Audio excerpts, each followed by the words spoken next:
at the end of the day, we're in the process of shaping what that new order is like.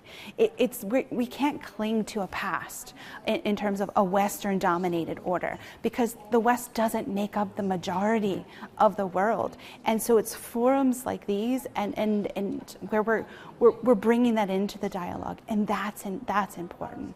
And that is, they're shaping the norms, they're shaping the rules, and that is the future.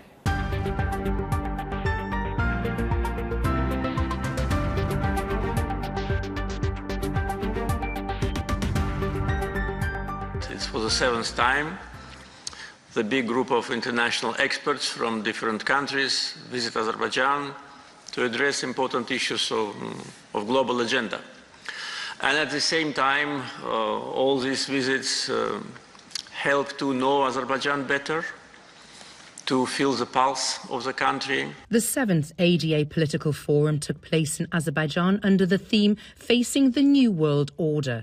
Organised by ADA University and the International Centre for Analysis of International Relations, it was an opportunity for open dialogue about issues including regional sovereignty, economic transformation and geopolitical changes and instability. I think the origins of this sort of instability, if you like, go back probably 10 years or so, maybe to the rise of China and the collapse of the Western financial system in 2008 to 2009. And then suddenly we found that alternative models on display. It wasn't just the Western financial model, the Western political model which was on display. So there's a drift towards people and countries thinking about, well, is the Western model right for us? Maybe there are other models. A drift away from multilateralism and towards, if you like, multipolarity, or what you might call minilateralism, which is smaller groupings and countries working together to achieve their own objectives. Changes in this global power balance and the importance of responsible partnerships and multilateralism were hot topics. The global shift and role of Europe and beyond in that global conversation was also debated. The European Union is the best thing in the world, which it's a very good thing, but it has its faults. And I think it's good to kind of get out of the bubble and have discussions where the global south is there, you have other powers like China there. I think it's crucial to have those dialogues, because without it, we just live in a bubble and don't understand other cultures, other people.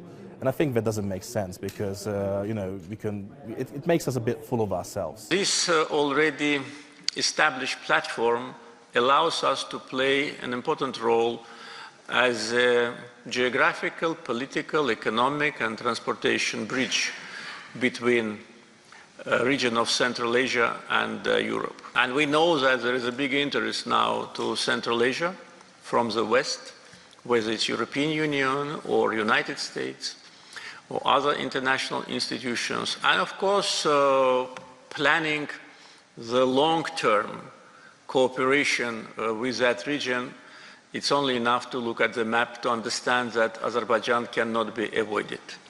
80 attendees from 44 countries travelled to Karabakh University as part of the forum. It was the first international event to be held in Konkendi and was seen by many as a reflection of Azerbaijan's openness to further dialogue and international cooperation. We are trying to understand what's happening with the world, because the world is going through tectonic changes with the new US administration, with the situation in EU countries, and also with the conflicts in Ukraine, Gaza. We're trying to understand how the world is shifting and how Azerbaijan can be part of this new reality, new dynamic, and how we can contribute to world peace, global peace. Addressing energy security and climate change in tandem was one of the challenges presented at the forum. If your energy security means pumping more emissions into the atmosphere and destroying the planet, then that wouldn't be my version of energy security. How you actually deliver that energy security through increasing use of renewables and green energy and less and less use of hydrocarbons has been the big issue.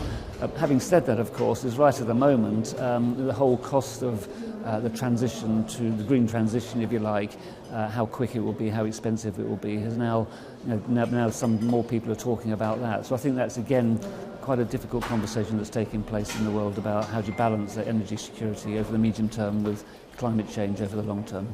With lots of food for thought, the key takeaways will no doubt ensure the conversations about the New World Order continue despite the forum concluding.